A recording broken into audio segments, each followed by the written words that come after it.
भुवः स्वः तत्सवितुर्वरेण्यं भर्गो देवस्य धीमहि धियो यो नः प्रचोदयात्।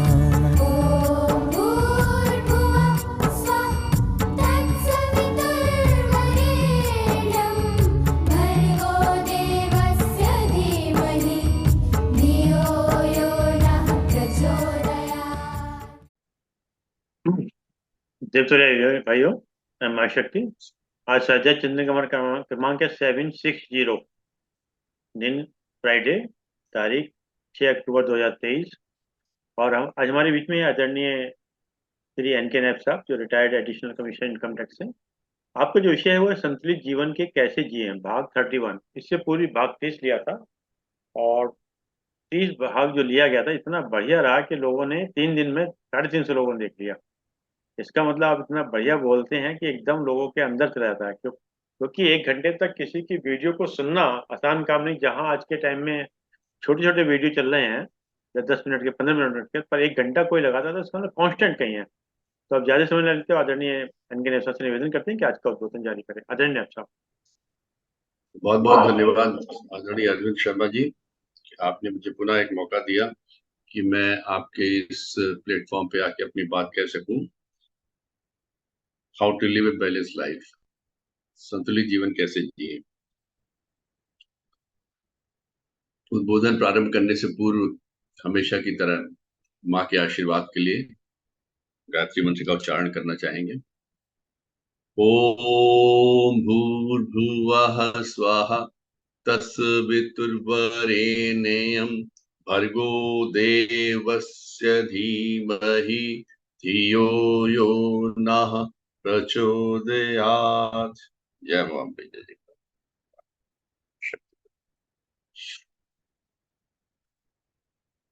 आजकल के दिन बड़े पवित्र चल रहे हैं,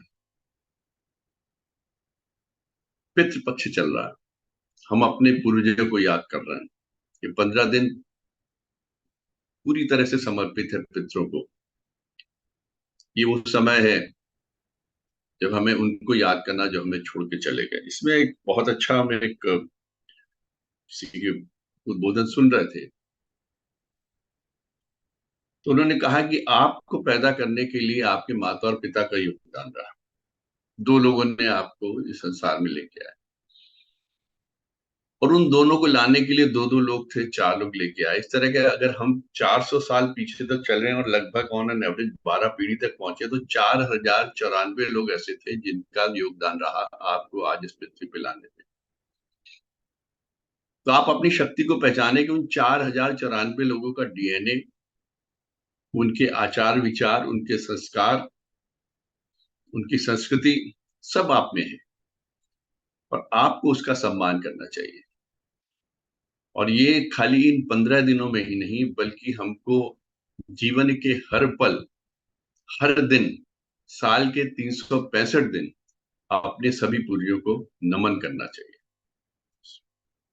अगर आपके भगवान की कृपा से माता पिता जीवित हैं, आपके साथ हैं, तो आप बड़ा सौभाग्यशाली कोई नहीं है।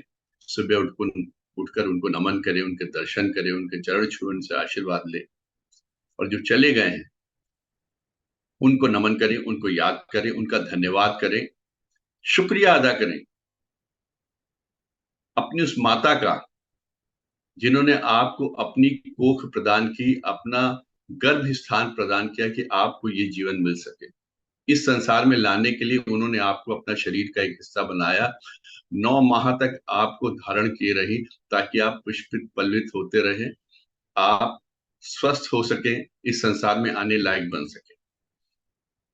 और धन्यवाद दीजिए अपने माता पिता को जिन्होंने जब 3 साल तक आपको चलना और ठीक से बोलना भी नहीं आता था, आपकी एक एक पल का रक्षक बने रहे, एक एक पल आपके साथ रहे, आपको कभी अकेले नहीं छोड़ा। आपको कब क्या खाना, कब सोना, क्या पीना है, आपकी क्या आवश्यकताएं हैं, उनका लगातार उन्होंने प्रबंध देखा, और आज इस लायक बना दिया कि आप इस जीवन में लड़ने लायक हो गए, इस जीवन को जीने लायक हो गए, इस जीवन की अपने लक्ष्यों की आपूर्ति के लिए आप साधना करने लायक हो गए। तो हमको नमन करना है अपने सभी पूर्वजों को। और हमको शुक्रिया अदा करना कि उन्होंने आपको अपना वंश प्रदान किया, इस वंश में उत्पत्ति के लिए आपको अनुमति दी, उसके लिए शुक्रिया अदा करना है। पितृ पक्ष के ये 15 दिन बहुत बहुत ही महत्वपूर्ण दिन है, जिनमें आपको लगातार लगातार आपको शुक्रिया ही अदा करना है। आपको हमेशा उनके लिए कृतज्ञ रहना है कि आपने हमको अपने वंश में आने दिया, अपने परिवार में आने का मौका दिया, और इस परिवार की समृद्धि को, परिवार की संस्कार की समृद्धि को आगे बढ़ाने का अवसर प्रदान किया, और हमको उस पे ही निरंतर काम भी करते रहना है।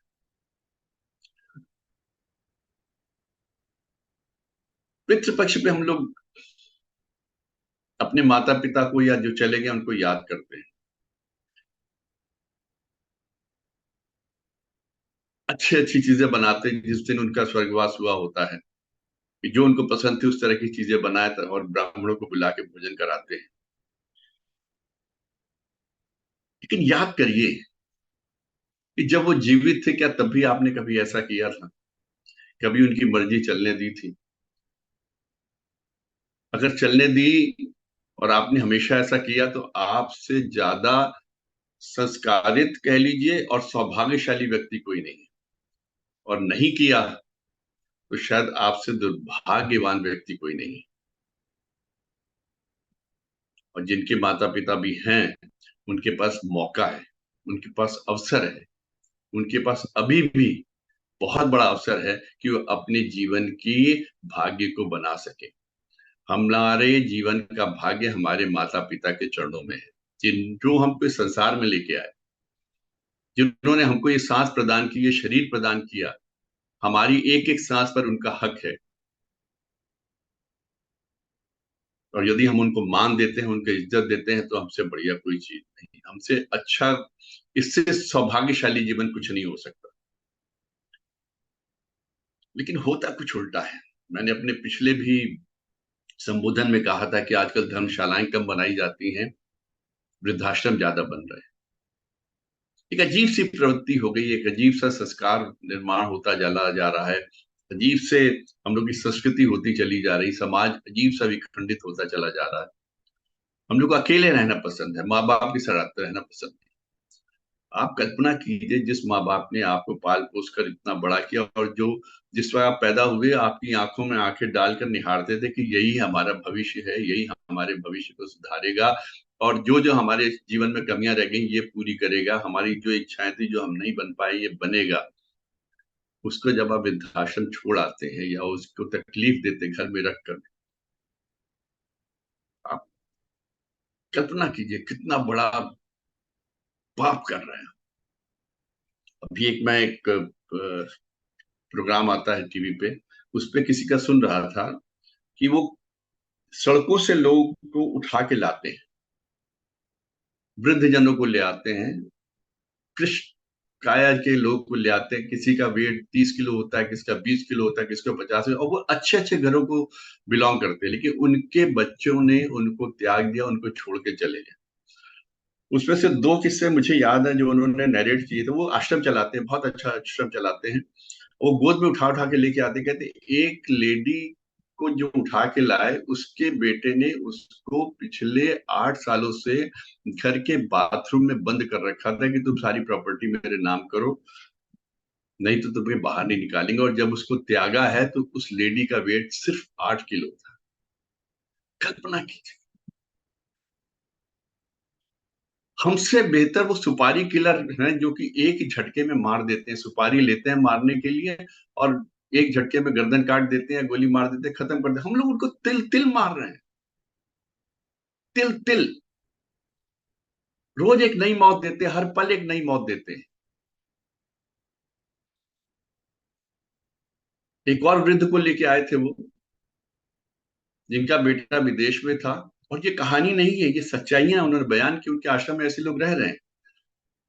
उनका बेटा विदेश से आया, उनके फादर को, अपने पिता को उसने एक किराए के मकान में रखा, मकान बेचा, उसके बाद वहां छोड़कर वो वापस विदेश चला गया। 1 महीने बाद किराएदार ने उनको घर से निकाल दिया, सड़क पे आ गए, ना कुछ खाने को ना पीने को, भीख मांग रहे थे। इतने बड़े घर का मालिक सब कुछ होते हुए भी। तो मैंने अपनी बात कही थी पितृपक्ष से कि पितृपक्ष पर हम ब्राह्मणों को बुला के अच्छी अच्छी चीजें खिला देने से हमारे कर्तव्य की पूर्ति नहीं हो जाती अगर हम अपने जीवन में उन कर्तव्यों की पूर्ति ना करें। और जैसा हम करेंगे वैसा ही हमको भरना भी पड़ेगा। अगर हमने अपने माता पिता के साथ कुछ गलत किया है तो विश्वास रखिए आपकी औलादे भी आपको छोड़ेंगे नहीं। आपके कर्म आपके सामने आएंगे, आपके कर्म आपको भुगतने पड़ेंगे। एक की जगह 10 भुगतना पड़ेगा, 10 गुना भुगतना पड़ेगा। इसलिए अभी भी जो माता पिता जिनके साथ हैं, जीवित हैं, अभी भी उनकी पूजा करिए। वो आपको, उन्होंने आपको ये शरीर, ये जीवन, ये बोलने की कला, ये सांसें उन्होंने ही आपको दी हैं। उनके कृतज्ञ रहिए और पितृपक्ष का सही अर्थों में आनंद उठाइए, उनकी पूजा करिए और अपने पूर्वजों को जो चले गए हैं उनको नमन करिए कि उन्होंने आशीर्वाद दिया आपको कि आप उनके कुल में जन्म लें, उनके कुल का आशीर्वाद प्राप्त करें। उन्होंने आपको आपके इस परिवार में आने दिया, इस परिवार में आने का आपका निमंत्रण, जो आग्रह स्वीकार किया, आपको अपना कुल दिया, अपना वंश दिया, अपना नाम दिया, उसके लिए कृतज्ञ रहे। यही असली अर्चना होगी हम लोग की पितृपक्ष में, अपने पितरों के प्रति, अपने पूर्वजों के प्रति। ईश्वर, चारों तरफ ईश्वर है। आप कभी ईश्वर की कृत्यों के बारे में सोचें। एक जगह मैं पढ़ रहा था जो मैं आज आपसे शेयर करना चाहता हूँ, हाथ की लकीरों के बारे में। हम लोग की कहा जाता है ना, फिंगर्स पे जो छाप होती है, 800 करोड़ आबादी है इस विश्व की। 800 करोड़ की आबादी में एक भी आदमी ऐसा नहीं है जिसकी हाथों की लकीरें किसी दूसरे से मैच करती है। कैसी आर्ट बनाता है ईश्वर। हम लोग अगर कल्पना करें प्रकृति की संरचना की या पेंटिंग करने की, हो सकता है 10-12 पेंटिंग के बाद लगभग वैसी एक जैसी पेंटिंग सब आने लगे। लेकिन वो करने वाला क्या बनाता है, किस तरीके उकेरता उन लाइनों को। 800 करोड़ विभिन्न तरह की आकृतियां उंगलियों पे आती हैं, फिंगरप्रिंट्स जो होते हैं। तो ये कहा जाता है जब चौथे माह पे होता है गर्भ माँ के पेट में, तब से उंगलियां पे डीएनए की वजह से ये आनी शुरू हो जाती हैं, उंगलियों पे ये धारियां आनी शुरू हो जाती हैं। और सबसे बड़ी इसकी अद्भुत बात यह है कि अगर किसी वजह से हाथ में चोट लग जाए, हाथ जल जाए, उंगली में कहीं किसी तरह की वो प्रॉब्लम आ जाए, चोट वोट लग जाए, घायल हो जाए, तो जब ठीक हो जाती तो वो रेखाएं उसी तरह से दोबारा निकल आती, वैसे ही जैसे पहले हुआ। उनमें कोई चेंज नहीं होती। कौन करता है?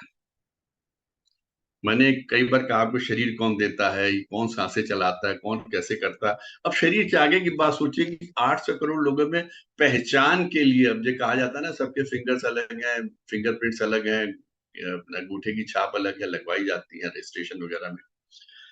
इन सब को कौन क्रिएट करता है, किस तरीके क्रिएट करता है, किस तरीके से उकेरता है? हे ईश्वर, ये तुम ही हो, तुम ही हो, तुम्हारे सिवा कोई नहीं।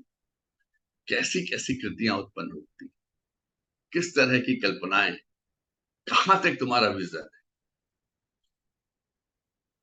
अब देखिए ना, किसी की उंगलियों की छाप से कैसे पता चल जाता कि ये काम इस आदमी ने किया हुआ है, इसकी फिंगरप्रिंट्स इससे मिल रही है, तो इमीडिएट इसको पकड़ लिया जाता है, चाहे वो टेररिस्ट हो या एंटी सोशल एलिमेंट हो। इमीडिएट कैचिंग होती है आजकल। आधार कार्ड पे भी जाते हैं तो वो सबकी फिंगर्स अलग हैं, आंखों के रेटिना का भी लिया जाता है, वो भी सबके अलग होते हैं। कौन करता है?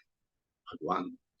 तुम्हारे तो कृत्य ही अजीब है, किस तरह से तुमने आदमी को आदमी से अलग करके रखा हुआ, किस तरीके से एक एक की पहचान बना रखी है सबकी। 800 करोड़ है तो 800 करोड़ की पहचान। और यही अगर हम पेड़ पौधों में जाएं तो मुझे लगता है उसके अंदर भी काट के जो उनकी रिंग्स होती है बनी हुई, वो भी शायद सब अलग अलग होती होंगी, वो भी सबकी पहचान अलग अलग करती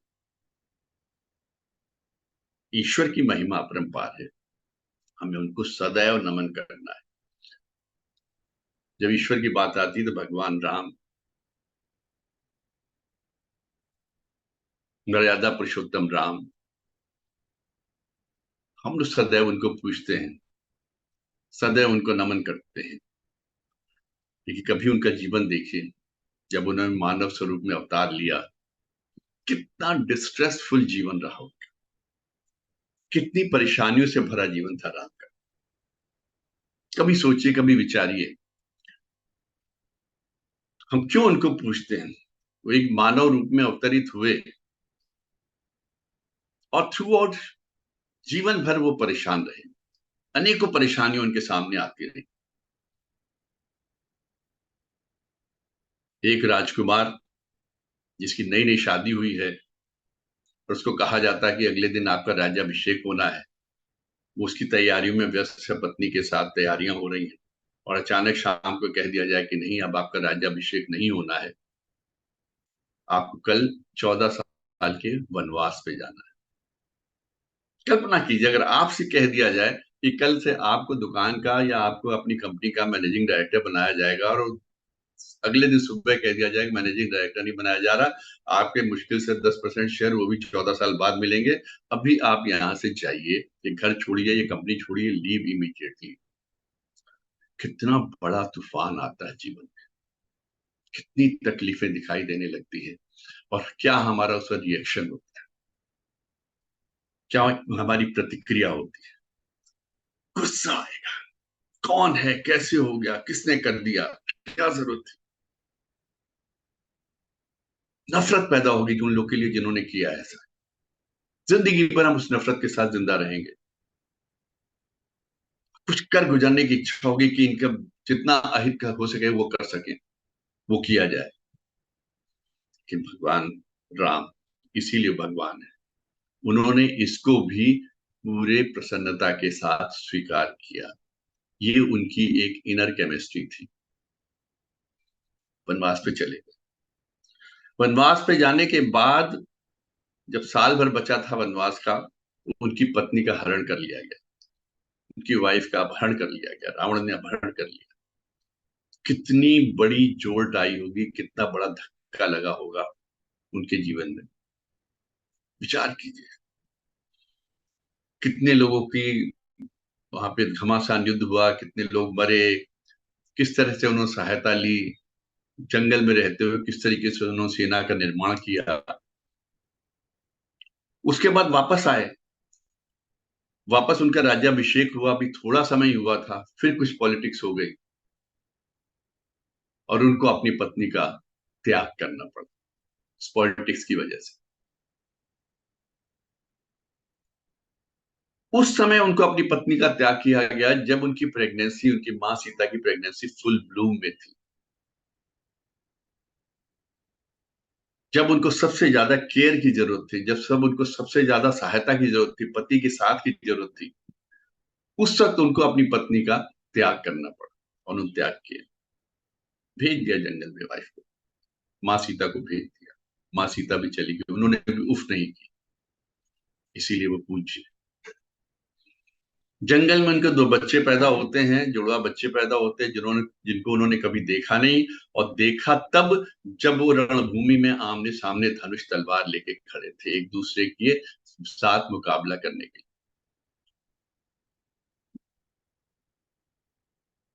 ये भी भाग्य था, भाग्य ने इस तरह लेके जाना था। कितना डिस्ट्रेसफुल। और इन सब के बाद वही समय था जब उन्होंने सीता को देखा और उनको पता चला उनके पुत्र हैं। उसके बाद उन्होंने दोबारा सीता को देखा नहीं। माँ सीता की मृत्यु हो गई, वो जब भूमि में समा गई, उसके बाद उन्होंने कभी अपनी पत्नी को नहीं देखा। ये मैं घटनाएं इसलिए बता रहा हूं कि हम लोग जब भगवान राम की पूजा करते हैं, जब रामचरितमानस के पढ़ते हैं, तो शायद उसके इस हिस्से की तरफ हमारी नजर ही नहीं जाती है कि भगवान राम ने क्या क्या सहा। हम सिर्फ उस तरह की पॉजिटिविटी चीज देखते हैं कि उन्होंने किस तरीके से इन चीजों पर विजय प्राप्त की, लेकिन विजय प्राप्त करने से पहले उन पर क्या हुआ होगा, इस तरफ कभी हमने सोचा ही नहीं। और अगर हम इस चीज को कंपेयर करें एक आम आदमी से, एक बहुत अच्छे उच्च विचारों वाले आदमी से, एक बहुत एजुकेटेड आदमी से करें, क्या वो इस तरह के डिस्ट्रेसफुल चीजों को बर्दाश्त कर सकता है? अपने अंदर की केमिस्ट्री को, अंदर की इनर केमिस्ट्री को इस तरीके से इंटैक्ट रख सकता है? अपने अंदर की प्रसन्नता को बनाए रख सकता है, शांति को बनाए रख सकता है? बहुत मुश्किल है। जो इस तरह से इन परिस्थितियों के बावजूद भी अपने अंदर की खुशी को, प्रसन्नता को, अपनी एकाग्रता को, अपने शांति को बनाए रखे, वही ईश्वर है। हम लोग भगवान को इसलिए नहीं पूछते कि उन्होंने रावण का वध किया। युद्ध तो कई हुए, इतिहास में देखें, एक से एक युद्ध हुआ है। हमने सबको भगवान नहीं माना। देवता तुल्य हुए होंगे, देवतुल्य रहे होंगे, लेकिन देवता नहीं थे। भगवान राम को उनकी इन्हीं क्वालिटीज की वजह से हम लोग भगवान मानते हैं और उनकी इन्हीं क्वालिटीज की पूजा करते हैं। हमको भी यही कोशिश करनी है। जरा सी बात होती है जीवन में तो हम लोग परेशान हो जाते हैं। जरा से किसी ने कुछ कह दिया तो वी जस्ट स्टार्ट रिएक्टिंग और बुरा भला कहना शुरू कर देते हैं। मन में कलुषिता आ जाती है, मन में कटुता आ जाती है, मन में हेट आ जाती है, दुर्भावनाएं आ जाती हैं। हम नुकसान पहुंचाना शुरू कर देते हैं, सोचने लगते हैं कि जिसने मुझे नुकसान पहुंचाया उसको किस तरीके से बदला लें। अगर किसी ने हमारा अपमान कर दिया तो किस तरह से बदला लें।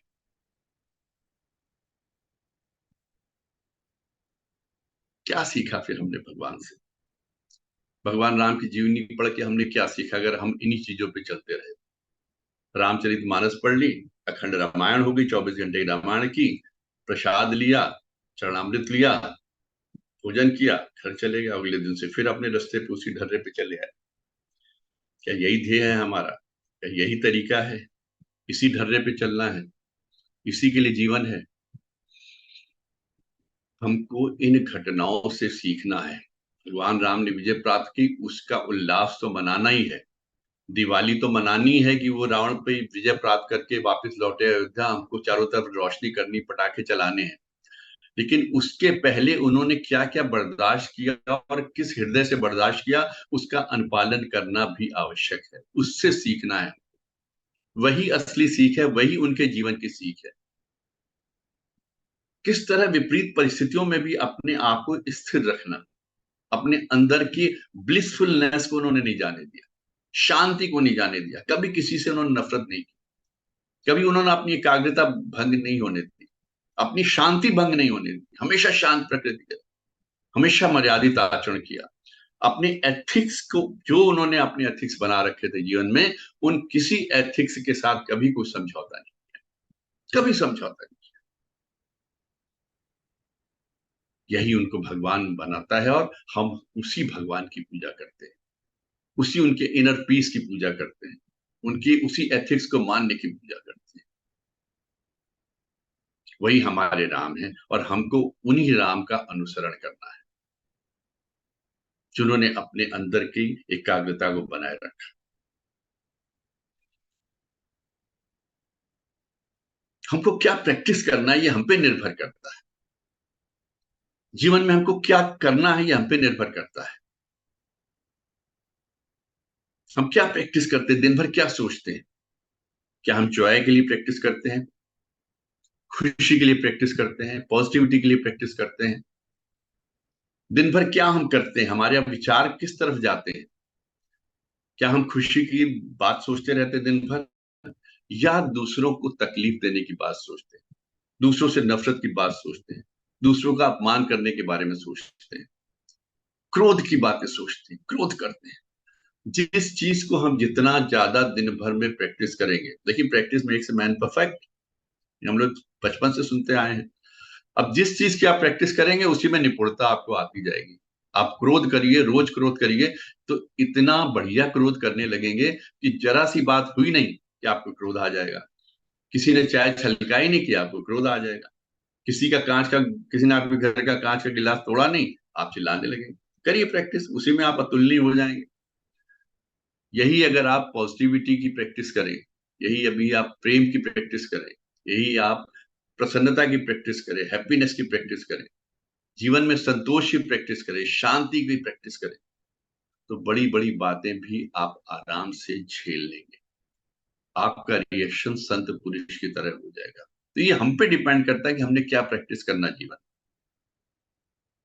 अपने आप को परफेक्ट बनाइए शांति प्राप्त करने में, खुद को शांत रखने में, हमेशा अच्छा सोचने में, और कोशिश करिए दूसरों का भला सोचें। कैसे आप दूसरों का भला कर सकते हैं। ईश्वर तो है ही आपका भला करने के लिए। देखिए, कोई आपको ना कुछ दे सकता है, ना कोई आपसे कभी कुछ ले सकता है। ये एक दीवार पे लिख लीजिए। कोई आपसे कुछ ले नहीं सकता है। आप सोचते हैं कि कोई आपका नुकसान कर देगा, नहीं कर सकता है। आप स्वयं अपना नुकसान करते हैं। और कोई आपको दे सकता है कुछ, आप विश्वास मानिए कोई कुछ नहीं दे सकता। आपके अपने कर्म हैं, आपके अपने कृत्य हैं, आपकी अपनी मेहनत है जो आपको देगी। कोई आपको देने वाला नहीं है। कोई किसी को नहीं देता है। ये दीवार पे अपने लिख लीजिए, right it on the wall. जो करना है आपको स्वयं करना है।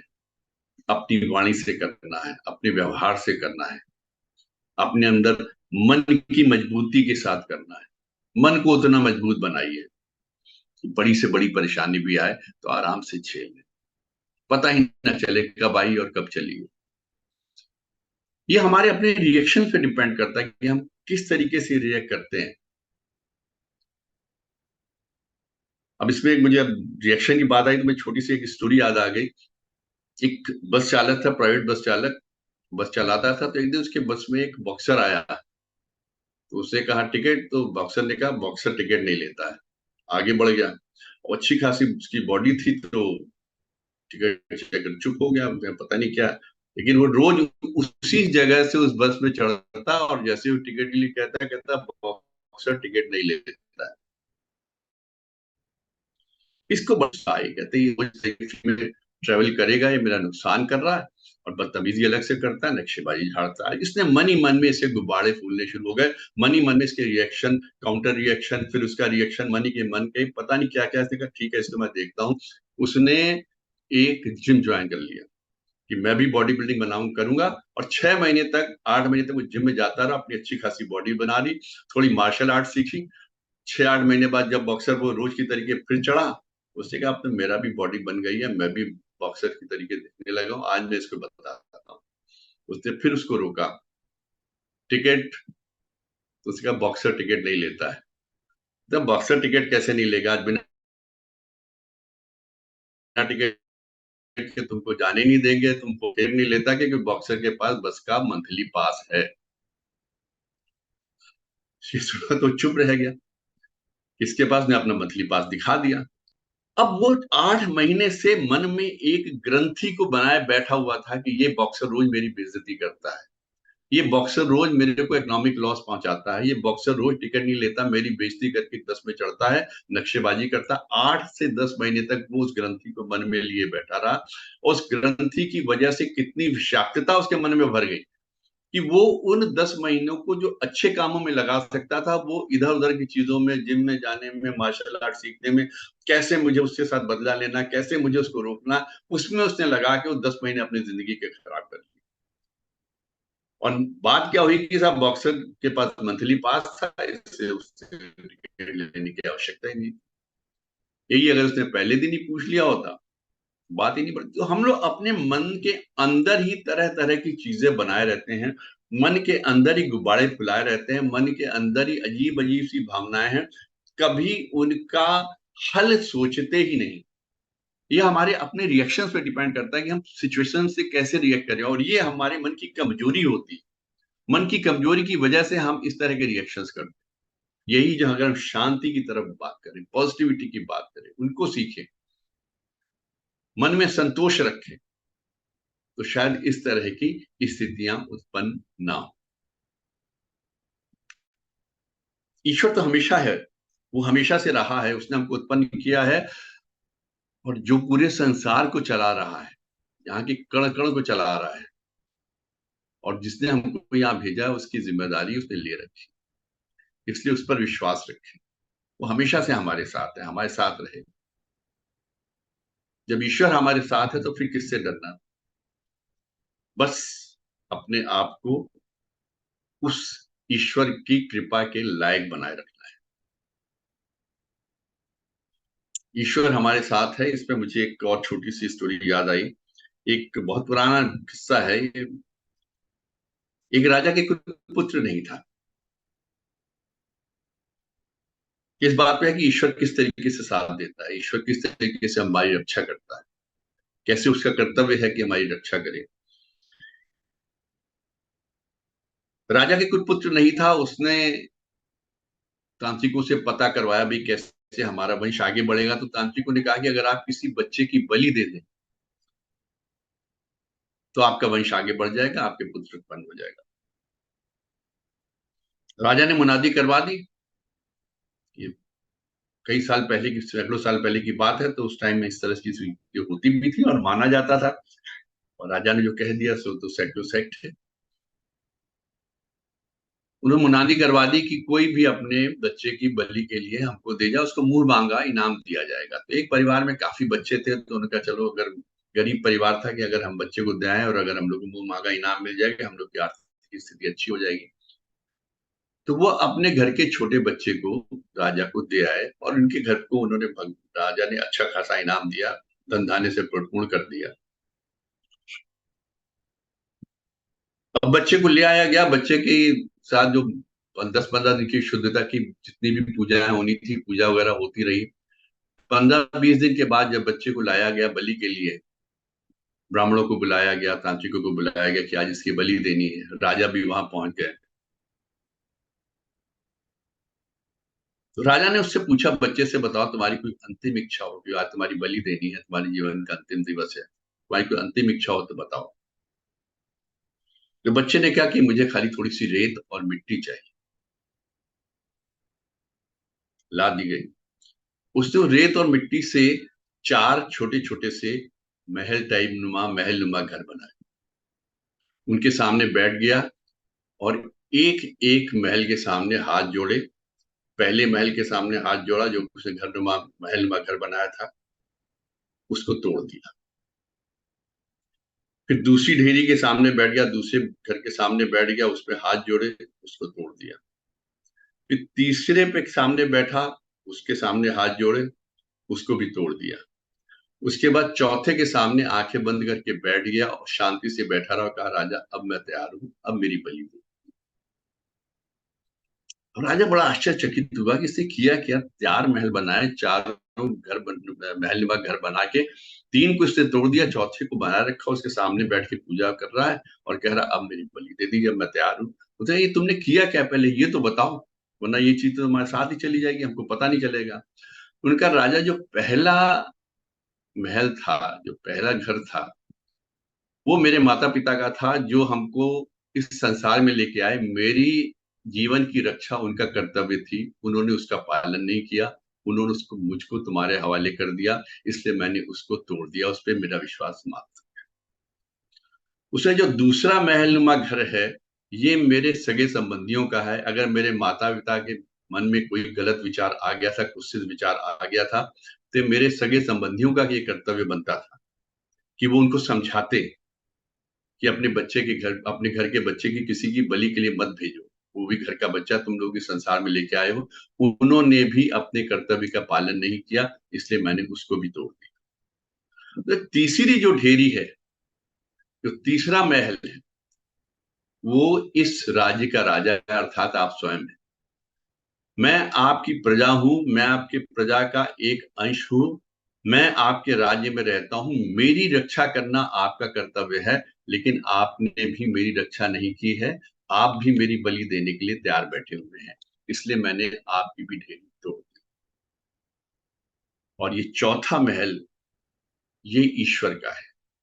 मुझे ईश्वर पे भरोसा है, जिसने मुझे संसार में भेजा है वही मेरी रक्षा भी करेगा, इसलिए मैं इसके सामने हाथ जोड़ के बैठा हूं। अब वो उसकी कृपा, अगर उसको लगता है मेरी रक्षा होनी चाहिए, वो जरूर करेगा, नहीं होनी चाहिए तो नहीं करेगा, क्योंकि उसकी प्रकृति के आगे, उसकी कार्य पे किसी तरह का कोई डाउट मेरे को भी नहीं है, ना किसको होना चाहिए। उसको ही मेरे संसार में लेके आया है और वही मुझे संसार से ले जाने का हक भी रखता है। राजा के मन में एकदम से विचार परिवर्तन हुआ, कि कहता है इतना इंटेलिजेंट लड़का जिसने मुझको ये ज्ञान दिया, और ये आवश्यक नहीं है कि मैं इसकी बलि के बाद मेरा वंश आगे बढ़ भी पाए, मेरा बेटा हो भी पाए कि ना हो पाए, क्यों ना मैं इसी को गोद ले लूं। और उसका हृदय परिवर्तन होता है, उसी बच्चे को गोद लेता है और उसको राजकुमार बना देता है, उसका वंश उससे आगे बढ़ता है। तो ये हमारी ईश्वर के प्रति अगाध श्रद्धा है, अगाध प्रेम है, निष्पाप प्रेम ईश्वर के प्रति हमारी आस्था होनी चाहिए कि वो जो कर रहा सही कर रहा, वो हमको इस संसार में लेके आया, वो हमारी रक्षा करेगा, यही हमको बचाता है। तो जब ईश्वर हमारे साथ है तो आप अपने आप को बस उसके कर्तव्यों के मार्ग पे चलाते रहिए। भगवान राम को मानते हैं तो जो जो उन्होंने किया, उन कर्तव्यों के जो जो जो उनके कृत्य थे उनको पालन करते रहिए। जो जो उन्होंने डिसिप्लिन अपनी लाइफ में बनाए, उन डिसिप्लिन का पालन करते रहिए। आपको किसे कहते हैं ना, गर्म हवा भी नहीं लगेगी। डिसिप्लिन क्या है? प्रज्ञा की बात हो रही थी कल के उसमें, कि क्या सत्य है क्या असत्य है, इसका विचार हमको जान लेना चाहिए। इन संसार में सब कुछ समान है। अपने को स्थित प्रज्ञ बना लीजिए। जहां आप स्थित प्रज्ञ हो गए तो अच्छा बुरा सब आपके लिए समान हो जाता है। जब सब कुछ आपके लिए एक समान है, आपका नुकसान हो रहा तब भी कोई फर्क नहीं पड़ता, आपका फायदा हो रहा तब भी आपको फर्क नहीं पड़ता, तो फिर नफरत कहां से आएगी आपके हृदय में? फिर कलुषित विचार ही कहां से आएंगे? नकारात्मकता आएगी कहां से? नेगेटिविटी आएगी कहां से? तो सब कुछ वही करने वाला है, जो दिया है उसने दिया। खुद विचार करिए, जब संसार में आए थे हमारे पास था क्या, और हमने क्या पैदा किया? मतलब इस पृथ्वी में कौन सी क्या हम मिट्टी या धूल भी पैदा करने लायक है क्या? क्या ईश्वर ने हमको ये ताकत दी है कि हम एक कण भी इस संसार में पैदा कर पाए, यूनिवर्स में पैदा कर सकें? हम स्वयं उसकी कृति हैं, उसने हमको पैदा किया। जब हम किसी लायक नहीं हैं, किसी चीज को पैदा नहीं कर सकते, तो किसी चीज में हमारा हक कैसे बन जाता है? अगर कोई चीज हमारे हाथ से चली गई तो हमारा नुकसान कैसे हो गया? क्या खो दिया हमने? क्या लेके आए थे हम? क्या पैदा हमने अपने हाथों से बना दिया था जो हमारा नुकसान हो गया? जब हम उस स्थिति, और जो अगर हमारे कोई साथ सगे संबंधी चले गए सामने सामने, उसमें भी हमको स्थिति प्रज्ञ रहना कि ये भी ईश्वर की मर्जी थी। जब हम उस स्थिति में पहुंच जाते हैं तो संसार की कोई चीज हम में नकारात्मकता भर ही नहीं सकती, नेगेटिविटी आ ही नहीं सकती। We will always be positive about the things. जो कुछ हो रहा है ये सब ईश्वर की मर्जी से हो रहा है, ईश्वर कर रहा है। हमको इसको हर स्थिति में स्वीकार करना चाहिए। और इसके अलावा क्या कोई रास्ता है हमारे पास? बस सीधा सा प्रश्न है। ईश्वर ने जो किया उसके प्रति अगाध श्रद्धा रखते हुए अगर हम उसको स्वीकार करके प्रसन्न रहते हैं, हम हृदय से पॉजिटिव रहेंगे, खुश रहेंगे, घर का माहौल अच्छा रहेगा, सब कुछ ठीक रहेगा। और मानिए हम प्रसन्न नहीं रहते, हम कंप्लेंट शुरू कर देते हैं, तुमने ये कर दिया भगवान, तुमने ऐसा कर दिया, तुमने वैसा कर दिया, तो क्या जो हो गया वो रिवर्स हो जाएगा?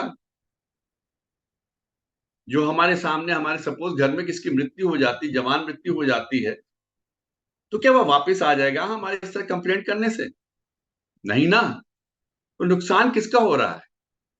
उसको स्वीकार कर लेने में, सत्य को स्वीकार कर लेने में हमारी भलाई है, या उसके विरुद्ध हम अपने आप को रेजिस्ट करें, या उसके विरुद्ध जाने में या कंप्लेंट करने में हमारी भलाई है? और दिन भर हम उन्हीं विचारों में बैठे बैठे फिर डिप्रेशन की बात आ जाएगी, स्ट्रेस की बात आ जाएगी, उन सब में चले जाएं। भलाई किसमें है हमारी? ईश्वर की सत्ता को स्वीकार करने में ही हमारी भलाई है, और यही सत्य है। जब बात सत्य की आती है, सच्चाई क्या है, सत्य क्या है, कहा जाता है सत्य बोलो, सत्य ही बोलना ही सत्य है। मुझे लगता है ऐसा सत्य बोलना तो सत्य है ही। हमको वाक्य में सबको सत्य बोलना चाहिए, कोशिश करनी चाहिए कि हमेशा हम साफ सुथरी बातें कहें, सही सही बोलें। लेकिन सत्य ये संसार है, सत्य हमारे चारों तरफ का वातावरण है। ये जो हम एक एक चीज को देख रहे हैं या जिनको नहीं देख पा रहे हैं, महसूस कर पा रहे हैं, ये भी सत्य है। और जो हो रहा है, जो घटनाएं घटित हो रही हैं, ये भी सत्य है। और इस सत्य को स्वीकार कर लेना ही सत्य है। इस सच्चाई को स्वीकार करके ही जिया जा सकता है, इसके विरुद्ध चल के हम लोग नहीं जी सकते, इसका विरोध करके नहीं जी सकते। ईश्वर की सत्ता का विरोध करके हम लोग नहीं, हम लोग सिवाय डिप्रेशन के और मन में कलुषता लाने के कुछ नहीं होगा। जीवन का संतुलन जिस तरह से भगवान राम ने बनाया था, हमको उसी तरीके से जीवन का संतुलन बनाए रखना है। That is the best way, कि हर स्थिति को स्वीकार कीजिए। अचानक आती है, धीरे धीरे आती, कुछ आता है, we have to accept that. उसको स्वीकार करिए और उसके साथ रहना सीखिए, उन परिस्थितियों में रहना सीखिए। अगर आंखें कमजोर आगे हो गई हैं तो चश्मा लगाकर देखना सीखिए, उसके बिना कोई गुजारा नहीं है। अगर डायबिटीज हो गई है तो शक्कर के बिना जीवन जीना सीखिए, इंसुलिन लेकर जीवन जीना सीखिए। अगर किडनी में प्रॉब्लम हो गई है तो फिर डायलिसिस के साथ जीवन जीना सीखिए। We have to accept that, हमको स्वीकार करना पड़ना है, और इसको स्वीकार करना ही सच्चाई है, यही सत्य है जीवन का। इसके विरोध में हम नहीं जा सकते। अगर हम जब भी रेजिस्ट करते हैं, जब चीजों को, जब भी विरोध करते हैं, विरोध में जाते हैं, विद्रोह करते हैं, वही हम अपने लिए परेशानियां पैदा कर लेते हैं। एक परेशानी होती है, उसकी 10 परेशानियां हम स्वयं पैदा कर लेते हैं अपने मन के अंदर की सोच से, मन के अंदर के विचारों से। अब विचार कैसे होते हैं? देखिए, आप ये मान के चलिए, 2-3 चीजें बड़ी सिंपल सी हैं कि आप हर आदमी को प्रसन्न नहीं रख सकते अपने चारों तरफ। आप सोचें कि आप हमेशा सबको प्रसन्न रख सकें, नहीं कर सकते। इसलिए इसका ना विचार करें और ना इसका प्रयास करें। आप अपना कर्तव्य पालन करते रहिए, सत्य की राह पे चलते रहिए, सीधी सीधे रास्ते पे चलते रहिए, पॉजिटिव रास्ते पे चलते रहिए। जो आपकी बातों से प्रसन्न होगा, आपके कृत्यों से प्रसन्न होगा, जो जिसको इससे प्रसन्नता मिलेगी, उसके लिए आप बहुत अच्छे हैं। और जो आपके इन कृत्यों से डिसअपॉइंट हो जाते हैं, तो आप उनके डिसअपॉइंटमेंट को स्वीकार करना सीखिए। ठीक है, डिसअपॉइंटेड है, आप सबको नहीं खुश कर सकते। अगर आप पूरब की तरफ जा रहे हैं तो जो पूरब वाले हो सकते हैं कि सब बड़े प्रसन्न हो जाए, पश्चिम वाले आपसे परेशान हो जाए कि इन्होंने ये गलत किया। तो पश्चिम वालों की उस परेशानी को, उनकी इस निराशा को आप स्वीकार करना सीखिए। दूसरा, आपसे हर आदमी एग्री नहीं हो सकता। आपने जो आर्गुमेंट किया है या जो आप काम कर रहे हो, जरूरी नहीं वो सबको स्वीकार्य हो। कुछ लोगों को तो स्वीकार होगा। और कोशिश करिए ऐसे कृत्य करें जो अधिकतर लोगों के भले के लिए हो। जब ज्यादातर लोगों के भले के लिए आप काम करेंगे, ज्यादातर भले लोगों के लिए सोचेंगे, तो स्वीकार्यता आपकी बढ़ती जाएगी। लेकिन अगर आप सब आपके साथ एग्री नहीं हो सकते, आपके ओपिनियन के साथ एग्री नहीं हो सकते, और आपको ये स्वीकार करना पड़ेगा। इसको स्वीकार करते हुए चलिए। और तीसरी बात, हर चीज पे आपको अपने विचार प्रकट करने, अपना रिएक्शन देने की जरूरत नहीं है। आप चीजों को इग्नोर करना शुरू कर दी। अगर कोई आपके लिए भला बुरा कह रहा है, आप इग्नोर कर दी। कोई थर्ड पर्सन आपसे कह रहा है, साहब उसने XYZ ने आपके लिए ये कहा उस दिन, वो वहां पे 4-6 लोग के सामने ये कह रहा, कहा होगा यार, उसकी मर्जी, वो उसके विचार हैं। जरूरी है कि हम उस पर रिएक्ट करें? जरूरी है कि हम उसके ऊपर अपनी ओपिनियन दें? या जरूरी है कि हम उसके ऊपर फिर कुछ एक्शन लें?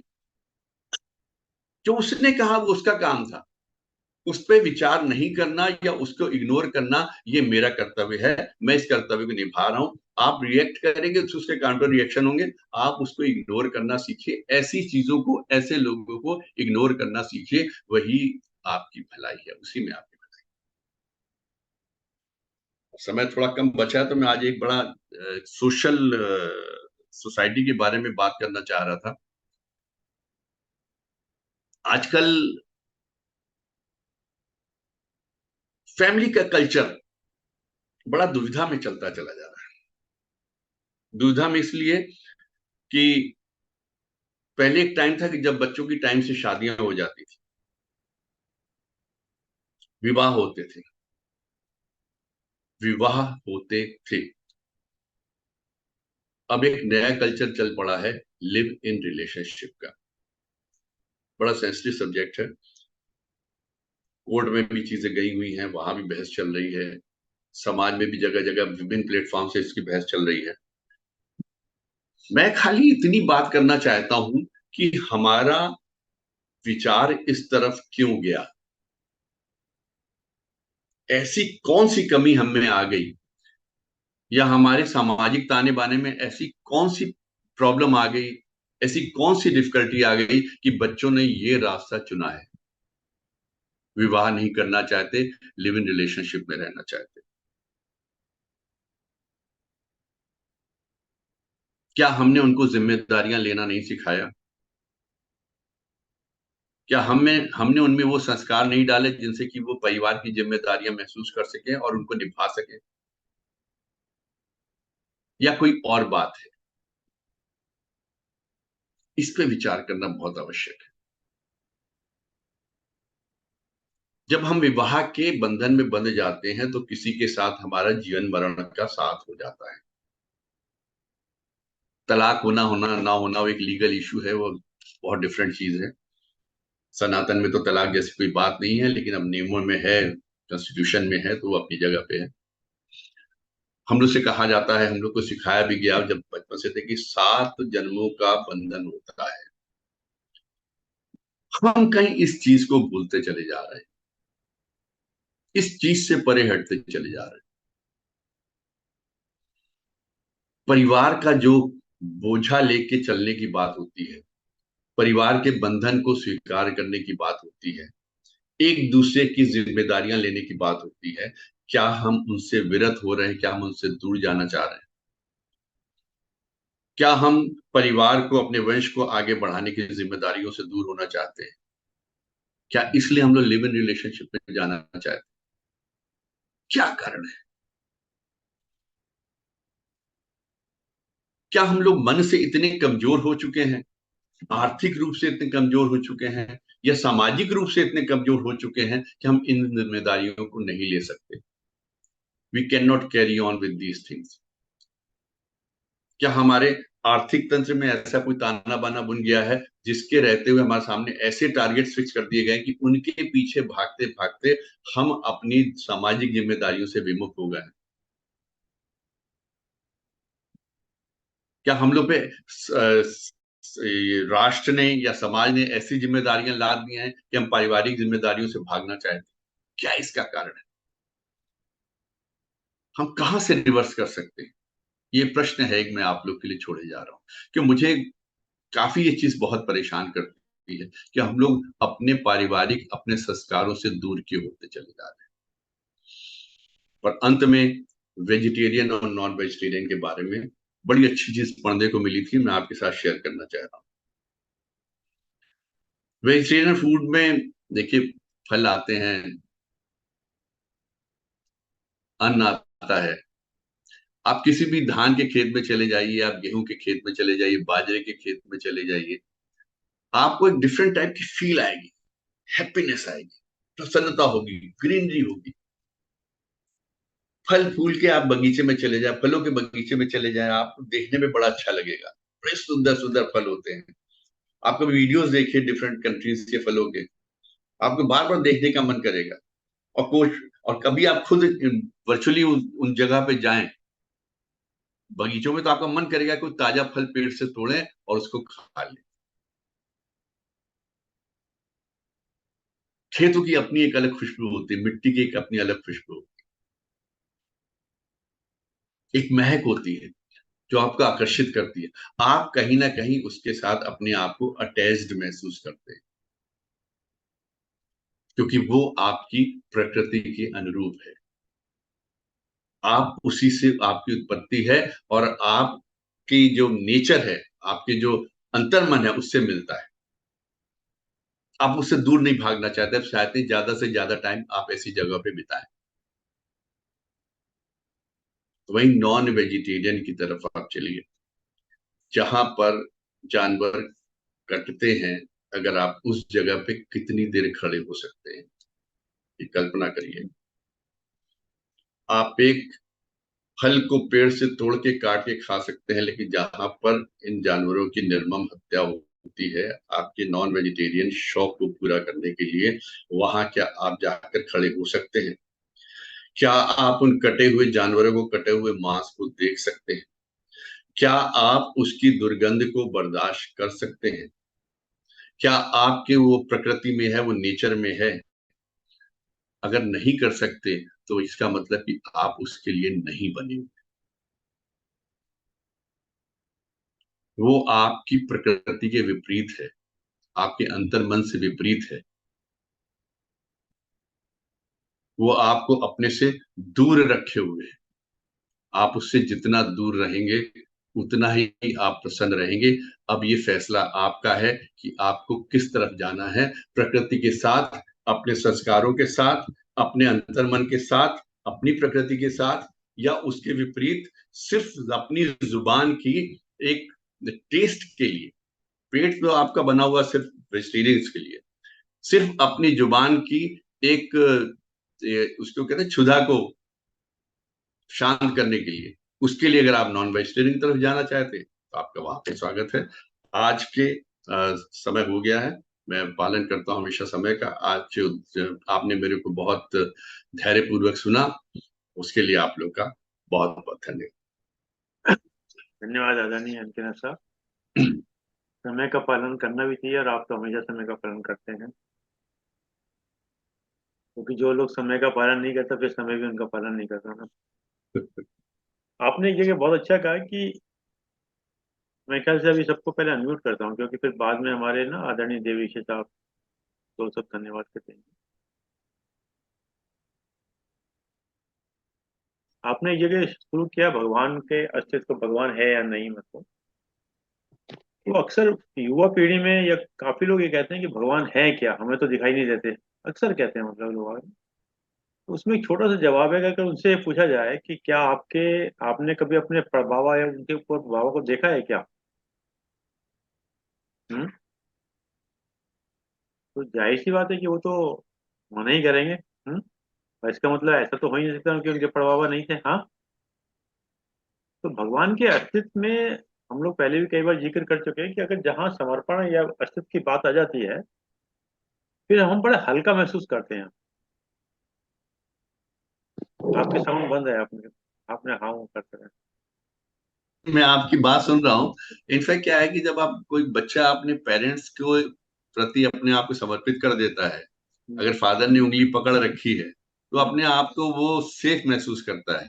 ऐसे जब आप समर्पित कर देते खुद को ईश्वर के प्रति तो आप सेफ महसूस करते हैं। मैं तो खुद कहता हूँ कि जिनके पेरेंट्स नहीं है, जैसे मेरे मदर फादर दोनों नहीं है, फादर की तो जब 4 साल का था तब डेथ हो गई थी, तो मेरे को तो उनकी शक्ल भी याद नहीं है। कभी कभी हल्का सा थोड़ा सा आता है दिमाग में कि ऐसे दिखते रहे थे। तो भगवान के पास जाके मुझे लगता है यही मेरे गार्जियन। और जब कभी परेशानी में होता हूँ तो कसम से कुछ मांगता नहीं हूँ, बस उनके सामने हाथ जोड़ देता हूँ कि तुमको मेरी रक्षा करनी है, मैंने कुछ गलत नहीं किया है। अगर आपको लगता है कुछ गलत किया है तो मुझको रास्ता दिखाओ कि ताकि मैं उस गलती से बाहर आ सकूं। मैंने कुछ गलत नहीं किया, so you have to save me, you know the best कह के चला आता हूँ। तो मुझे गार्जियन की तरह की फीलिंग आती है भगवान के पास। क्या करें, गार्जियन नहीं है तो कहीं तो जाना है ना सर। एक्चुअली क्या है, जिसमें क्या होता है, जैसे सपोज आप बिजनेसमैन हैं और कल के दिन को आपको अंबानी या अडानी आके कहें कि आप चिंता ना करो, बिजनेस करो, मैं तुम्हारे साथ हूँ, तो चाहे उनकी हेल्प की जरूरत कभी ना पड़े, परंतु एक ऐसा आत्मबल मिलता है व्यक्ति को कि कल को कोई दिक्कत आएगी तो आ जाएगी, मतलब फिर जो एक्सेप्टेंस वाली बात आ जाती है ना कई बार। मुझे याद आ रहा है कि एक बार जैसा कि एक जगह आपने बल्कि कहा, जब भगवान वाली बात आई तो गीता जी पे हमारे मेरे मित्र भी थे, बल्कि बुजुर्ग थे काफी, पीबीएल भारद्वाज साहब थे, डीएम रहे, रिटायर्ड, और उनका जीवन बड़ा सात्विक रहा। अब तो खैर पता नहीं है या नहीं, बहुत लंबी टाइम की बात है। तो गीता के बड़े अच्छे मर्मक थे, तो मैंने उनसे पूछा कि आप गीता जी का ना कोई एक लाइन में बताइएगा, मतलब जो कि संभव नहीं है, क्या चीज समझे मतलब। तो जो उन्होंने लाइन बोली, उन्होंने कहा कि जो है उसको है समझ के स्वीकार कर लो, जो है उसको है समझ के स्वीकार कर लो।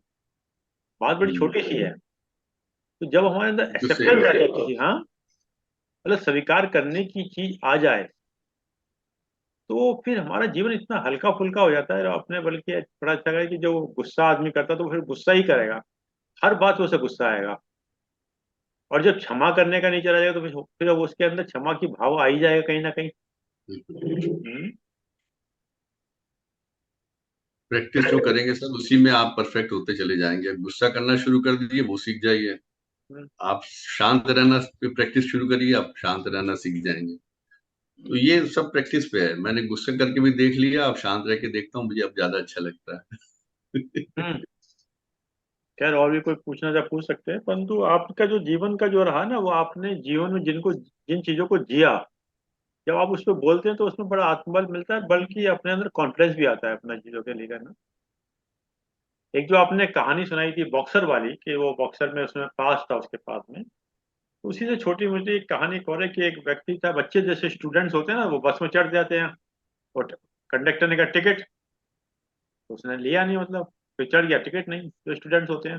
तो एक बड़ा हट्टा एक व्यक्ति था, वो देखता रोजाना देखता था, उसने एक दिन कंडक्टर से कहा कि तुम इससे ज्यादा ताकतवर हो, अगर तुम इसके एक रैप्टा भी मार दोगे ना, तो ये बस से जाके गिर पड़ेगा दुबला पतला, क्योंकि आपकी वाली कहानी में तो बॉक्सर था वो, हमारी वाली कहानी बड़ा दुबला पतला था। तो वो बस, तो उसने क्या कि अगर तुम इसके एक रैप्टा भी मार दोगे तो ये चारों खाने चित गिरेगा, मतलब बस में बैठ नहीं पाएगा। तो उसने एक जवाब ये दिया कि बिल्कुल आप ठीक कह रहे हैं कि अगर इसने मैं एक मार भी दूंगा ना, तो ये गिर भी जाएगा, और हो सकता है इस छीना झपटी के अंदर मेरे ये शर्ट पकड़ ले और दो बटन टूट जाए मेरे, तो मैं अपने बटन को क्यों छूऊं। तो कई बार आदमी अपनी चीज को भी सेव करके भी कर सकता है कहीं ना कहीं ना। हाँ, मतलब हम लोग कई बार, आप देखिए ना, आप जो अक्सर देखते हैं कि पार्किंग पे झगड़े हो रहे हैं, गाड़ी ऊपर आगे पीछे में झगड़े हो रहे हैं, हाँ, जरा सी टक्कर लग गई उससे झगड़े हो रहे हैं, हाँ। स्ट्रेस की वजह से है, जैसे उसके पीछे बहुत स्ट्रेस है। मतलब उसके कई बार कारण मैं सोचता हूँ बैठा बैठा कि जरा जरा सी बात में बड़े बड़े लोग, बड़े बड़े, मैं खासकर मैं नोएडा में जब पोस्टेड था तो मैं देखा करता था नोएडा में पार्किंग में लाठियां लेके एक दूसरे को दौड़ा रहे हैं, जबकि वहाँ बड़े बड़े लोग रहते थे। और अभी भी कई बार तो कानपुर में तो वीडियोस देखने में आ जाते हैं, कोई थप्पड़ मार रहा है, कोई कुछ कर रहा है, कोई कुछ। तो इसके पीछे देखिए सर, वो खाली पार्किंग नहीं है, ये जीवन का स्ट्रेस है, वो हम जाकर वहां निकाल देते हैं। कहीं से डांट खा के आए होते हैं, जाके नशा कर रहा है, नशा करके उसी में जाके जो सामने कमजोर मिला उसके ऊपर धर दिया। ये बड़ी अजीब सी बात है। तो स्ट्रेस से बाहर आना बहुत जरूरी है। जैसा कभी किसी जीवन में व्यक्ति को देखना हो ना, तो उसकी छोटी घटना को देखिएगा, बड़ी घटना तो जीवन में उसके बहुत कम हुआ करती है। छोटी घटना पे आदमी कैसा रिएक्शन करता है, ये ज्यादा इंपॉर्टेंट है। क्योंकि जैसे एक थॉट था स्वामी विवेकानंद का कि common sense are most uncommon. Hmm. Common sense are most uncommon, तो मुझे ध्यान है कि बार मैं नवी मार्केट गया, मैंने जब अपनी गाड़ी खड़ी करी, जब मैं लौट कर आया तो मेरे पीछे बहुत बड़ी गाड़ी खड़ी हुई थी, और जब मैंने देखा तो उस पर कुछ जाति सूचक वर्ड भी लिखा हुआ था। तो चुपचाप रहा, मैं कुछ नहीं बोला। करीबन 15-20 मिनट तक मैं बैठा रहा, तो वो व्यक्ति आया और शांत से उसने गाड़ी स्टार्ट की, मैंने कुछ नहीं बोला, वो लेके चला गया। तो क्या होता कि यहाँ पर कई बार कहते हैं ना कि संयम का भी परिचय देना पड़ता है। वो जो कर चुका तो कर ही चुका, क्योंकि कॉमन सेंस मोस्ट अनकॉमन, अगर उसको पहले ही सोचना चाहिए था कि गाड़ी में कहाँ पार्क कर रहा हूँ, वो कैसे निकालेगा, क्या करेगा, तो था ही नहीं इसमें, हाँ। हम्म। वही है तो ना, पार्श्विक प्रवृत्तियां वो अपना नेचर नहीं छोड़ेंगी। अब आप उनको उनके से कैसे डील करना। हम्म, अब देखिए, आप कोई अगर रास्ते में कोई पागल कुत्ता अगर है, तो आपका उससे बचकर निकलना विद्वता है, सूझबूझ है, या उसके जाके मुंह में हाथ देने सूझबूझ है। ये आपके ऊपर डिपेंड करता है कि कैसी कंडीशन कैसे। अब वो देखो, मोमेंट निकल गया, बात खत्म हो गई। अगर उसी मोमेंट में आपने रिएक्ट कर दिया होता, तो हाँ। उसके काउंटर रिएक्शन पता नहीं कितने होते, कि हो सकता है कभी तक कोई मुकदमा झेल रहे होते बैठे हम्म। होते। नहीं, पता नहीं कौन सी अब चीज वो कहाँ से चीज निकल खत्म जाती हो है। गई, वो आज एक कहानी की तरीके यहाँ से आप सुना रहे हैं, और उसको सुना रहे हैं बड़े संतोष के साथ कि देखो मैंने किस तरीके से उन चीजों को हल कर लिया। हम्म। और अगर रिएक्ट कर गए होते, तो वो हल जो है वो हलाहल हो गया होता अब तक। नहीं, मैंने जो स्टार्टिंग करी, मैंने कहा कॉमन सेंस मोस्ट अनकॉमन वही ना। चीजें बहुत जरूरी है सर, ये क्योंकि यही हम, सत्य है जीवन के, हाँ। कि कैसे आपको डील करना है इन चीजों को। ये हमारे चारों तरफ से यही सच्चाइयां घूम रही हैं, और हम्म। इनके साथ कैसे हम लोग शांति के साथ, और यही बड़प्पन भी है सर, हम्म। हम्म। बड़प्पन यही है। हम्म। ये छोटे दिमाग के लोग इस तरह की हरकतें करते हैं, छोटी प्रवृत्ति के लोग, छोटा दिमाग का मतलब जिनकी सोच छोटी, हम्म। हम्म। जिनकी विकसित नहीं है, उनको सिर्फ ये दिखाता मैं, ईगो। ईगो कहते हैं ना, ईगो को सर में मत आने दो, अपनी सफलता को सर में मत आने दो, और अपने फेल्योर्स को अपने दिल पे मत जाने दो। तो जिसकी गाड़ी बड़ी होगी, उसको सफलता मिल गई होगी, अच्छा पैसा कमा लिया थोड़े समय में, वो सर में आ गई, सर में आ गई तो किसी भी गाड़ी के आगे रख दो, किसी भी गेट के सामने अपनी गाड़ी खड़ी कर दो, जब आएगा निकलेगा अपने आप बुलाएगा, ढूंढेगा, जब हम आएंगे तो आएंगे, हम राजा हैं। हमने तो कई बार देखा है देखिए, ये तो अब तो काफी चेंजेस आ गए यूपी में। ठीक चौराहे में या गली के आधी गली घेर के ये ठाकुर या वो ये जाति टाइप की वो चीजें लिख के जीप के ऊपर खड़ी है, अब आप अपने बगल से किस तरीके से निकालिए। वो उनकी सोच है, हमारी सोच नहीं है। अरे हम ऐसे लोग क्या करते हैं सर, कीचड़ में बैठे हुए लोग पहले आपको अपने स्तर पे लाएंगे, कीचड़ में लेके आएंगे, लाने के बाद फिर आपके साथ युद्ध करेंगे और आपको भी लथपथ करके दोनों लोग आज चैया चैया चैया छैया छैया करते बाहर निकलेंगे। तो बेहतर है आप उस कीचड़ में दलदल में ना जाए। एक कहते हैं यूके में कहावत है कि हमारी सेनाएं बहादुरी से लड़ते पीछे हटी। हम्म। हमारी सेनाएं बहादुरी से लड़ते पीछे हटी। तो झगड़ा करना ही अकलमंदी नहीं है, पीछे हटना भी अकलमंदी है। सर इस वक्त तो कभी भी कोशिश हमेशा करनी चाहिए कि झगड़े का कोई कारण ही ना बने, हम्म।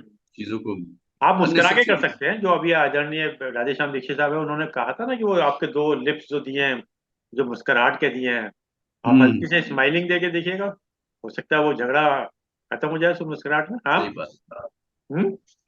जैसे आदरणीय जय साहब हल्का सा मुस्कुरा रहे हैं, तो हल्की से स्माइलिंग दे दीजिएगा। हम्म। नहीं सर, ये हमको डिसाइड करना है कि कहाँ पे हमको वाकई में लड़ना, कहाँ पे नहीं लड़ना। हर जगह तो नहीं लड़ सकते ना। वी हाँ। Can not go after every every trivial issue. अब श्री कृष्ण, भगवान कृष्ण ने अर्जुन से लड़ने के लिए कहा था, ये कुरुक्षेत्र की लड़ाई थी, धर्म की लड़ाई थी। अब ये थोड़ी कहा था कि तुम्हारा रथ आगे पीछे हो गया, तुम युधिष्ठिर ने या दुर्योधन ने तुम्हारे रथ को कोने में मारता हुआ चला गया, तुमको कुछ कहता हुआ चला गया, इसलिए तुम उससे युद्ध कर लो। तो कहाँ पे हमको कहना है, कहाँ पे रिएक्ट करना है, कहाँ नहीं करना, there has to be balance. That's why how to live balance life वाला है ना भारत। नहीं, अगर आपके पास दो बड़े अच्छे थॉट है, साइलेंस और स्माइल। हाँ साइलेंस और smile is the most powerful instrument in the जी। वर्ल्ड। कहाँ अब साइलेंस रहना है, कहाँ स्माइल मारनी है। आप हर जगह लड़ते हुए चले जाए, फिर लोग कहेंगे यही आदमी पागल है, रोज किसी ना किसी से लड़ रहा होता है। आप कभी किसी से ना लड़िए, और कभी कोई बिग इश्यू हुआ तो सब आपके सपोर्ट में खड़े हो जाएंगे कि इसने किसी से झगड़ा नहीं किया, जरूर कोई ऐसी बात है जो इसके साथ गलत हुई है, इसलिए इस तरह कह रहा, तो we have to support him. वो चीजें होती हैं सर। चलिए साहब, कोई और किसी का हो वरना अंत में हमारे देवली साहब दो सब बोलेंगे। शेखरी साहब, शेखरी साहब से रिएक्शन सुनना चाहेंगे। बड़ा अच्छा मुस्कुरा रहे थे, अच्छी मुस्कान है उनकी, बहुत सुंदर मुस्कान है। जरूर कोई है शेखी शेखरी साहब कभी साहब। कुछ नहीं कहते, हम तो इतने दिन से देख रहे हैं, सिर्फ हाँ, नहीं आज बड़ा कुछ ज्यादा बड़ा हंस रहे हैं, आज कुछ ज्यादा स्माइल कर रहे हैं, हाँ, बाकी में तो बहुत अक्सर अच्छा शांत है। रहते हैं। और उनका म्यूट किया हुआ भाव, इन्होंने अपने आप को, इनकी हंसी भी नहीं आ पा रही हम लोग तक। लेकिन हम कुछ सुनना चाहेंगे उनसे कि उनका रिएक्शन क्या है, उनका कमेंट्स क्या। बोलिए शेखरी साहब कुछ। देवऋषि जी, प्रणाम प्रणाम प्रणाम। आज जो बैलेंस्ड लाइफ पर बताया, कैसे जिए संतुलित जीवन, और ये सच में सोच करके तो लगा ही, जो उन्होंने एग्जाम्पल्स दिए जो राम का, और शायद ऐसे ही आगे अगर चलेंगे तो कृष्ण का भी ऐसे ही होगा कि कुछ से कुछ होता गया लाइफ में, और कैसे उसको टैकल किया। मैंने accept situations as they are, as they come. सच वो बात कहा जाता है, जो भी सिचुएशन जैसी भी जिंदगी में आए उसको वैसे एक्सेप्ट करना, सचमुच वही बैलेंस है। और आज, और देव ऋषि जी तो आप मास्टर हैं इसमें, इसमें है ही। शेखरी साहब कुछ बोलिए। हेलो। शेखरी साहब, म्यूट किया शेखर हुआ साहब, है। शेखर साहब साउंड खोल लीजिएगा। शेखर जी ये कह रहे हैं कि कोई अपना अनुभव बताइएगा, इतना आपका जो है। नहीं नहीं, सर, आज जो है ना जिंदगी नायब साहब ने जो कहा पर्सनल। उस पर कुछ दीजिए, कुछ अपने रिमार्क्स दीजिए, अपना वचन दीजिए, कैसा लगा आपको, क्या है उस पे। क्योंकि नहीं, इन्फ्लुएंस तो सबको किया है उनकी बातों ने। हाँ, उनकी बातें ने इम्प्रेस किया, जिंदगी का तजुर्बा उन्होंने अच्छा शेयर किया है। तो अब इसमें कुछ कहने वाली बात नहीं, सच्चाई बयान कर दी। सच्चाई क्या कि कुछ बोल नहीं सकते ना, कुछ नेगेटिव चीज है ही नहीं ना। उन्होंने सब कुछ अच्छी अच्छी जिंदगी का प्रैक्टिकल एक्सपीरियंस बताया हमारे को, तो बहुत अच्छा लगा। बस सुनते सुनते हमें आनंद आता है इसका, इसको हाँ, कुछ रिएक्शन हो बिल्कुल नहीं सकता।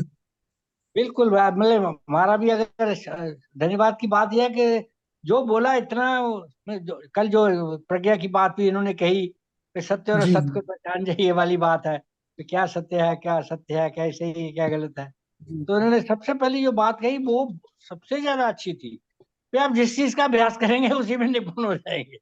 बड़ा गजब का स्टार्टिंग यही था इनका कि आप रोज क्रोध ही करेंगे, रोज पेशेंस जो करेंगे आप उसी में एक्सपर्ट हो जाएंगे। जी जी तो इनके जीवन का भी वही इन्होंने भी बहुत बदला होगा अपने आप को, हमने भी बदला है, सभी बदल रहे होंगे। जी और जी जितना आप अभ्यास करेंगे उसी में हो जाएंगे। और इनकी बिल्कुल शैली ठीक। जो एक पहली बार भी, कई बार मैं पहले भी बोल चुका हूँ, जो एक कहानी बता के बताते हैं ना, ये बड़ा एक गजब की चीज है।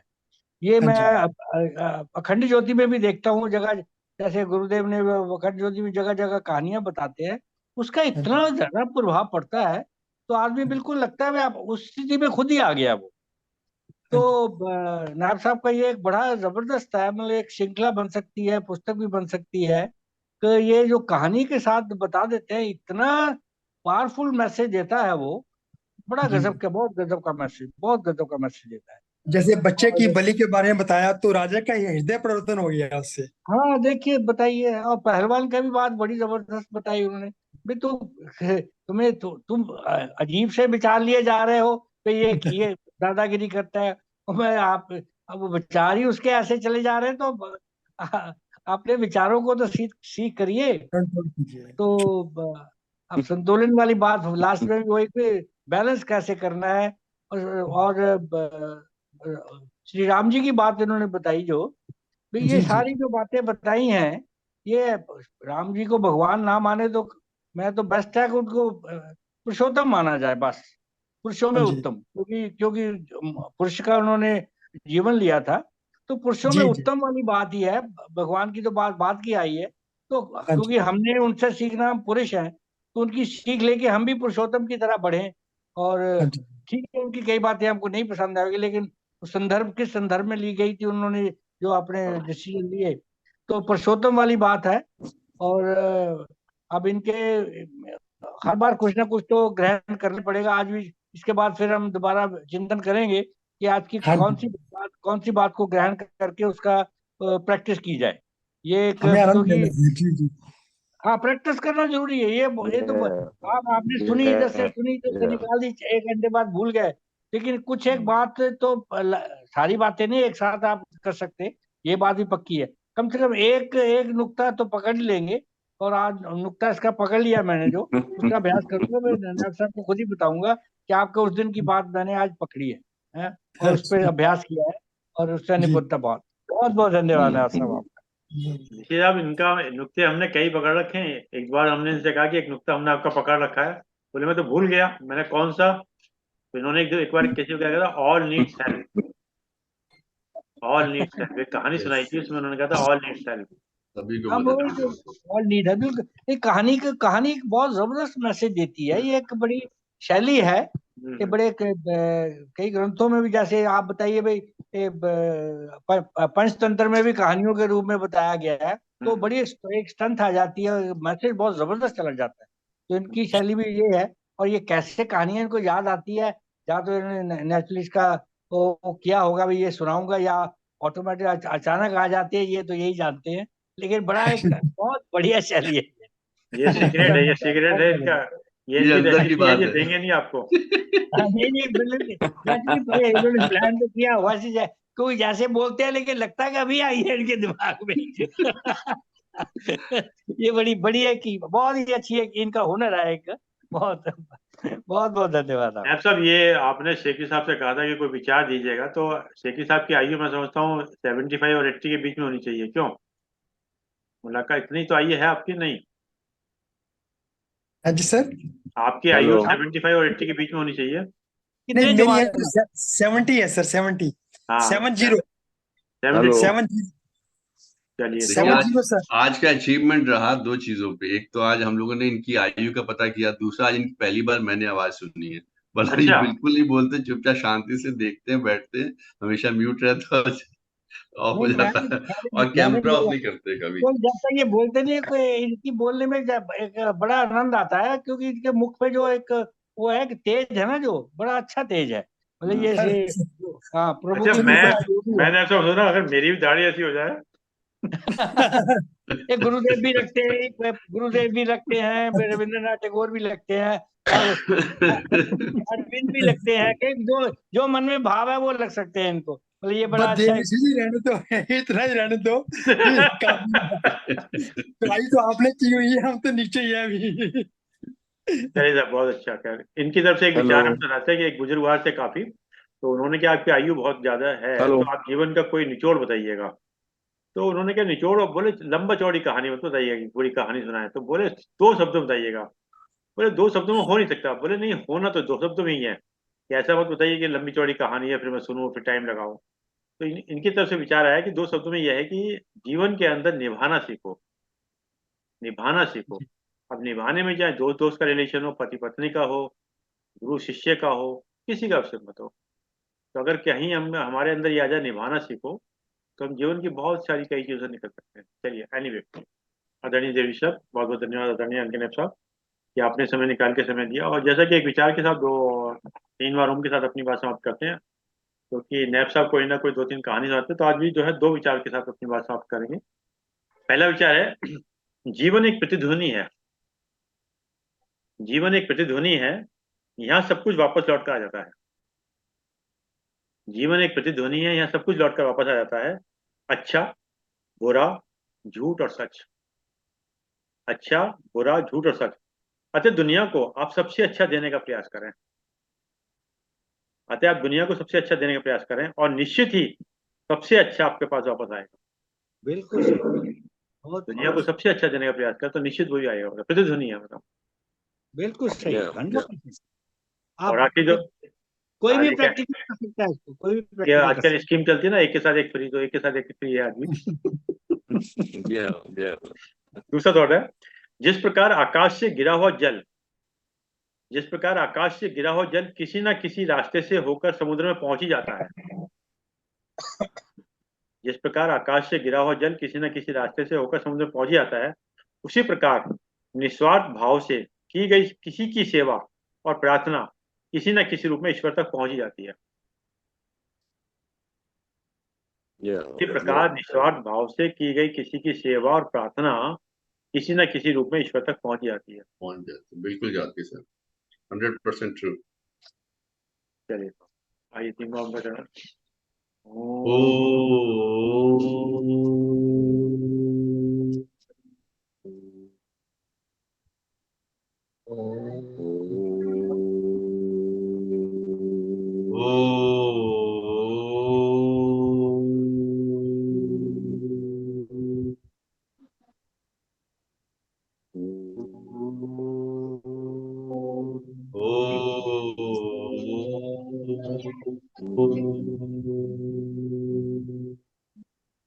शांति शांति शांति शांति शांति।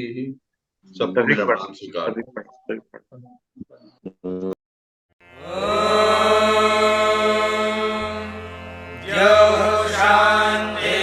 शान्तिरन्तरिक्षं शान्तिः पृथिवी शान्तिरापः शान्तिरोषधयः शान्तिः वनस्पतयः शान्तिर्विश्वे देवाः शान्तिर्ब्रह्म शान्तिः सर्वं शान्तिः शान्तिरेव शान्तिः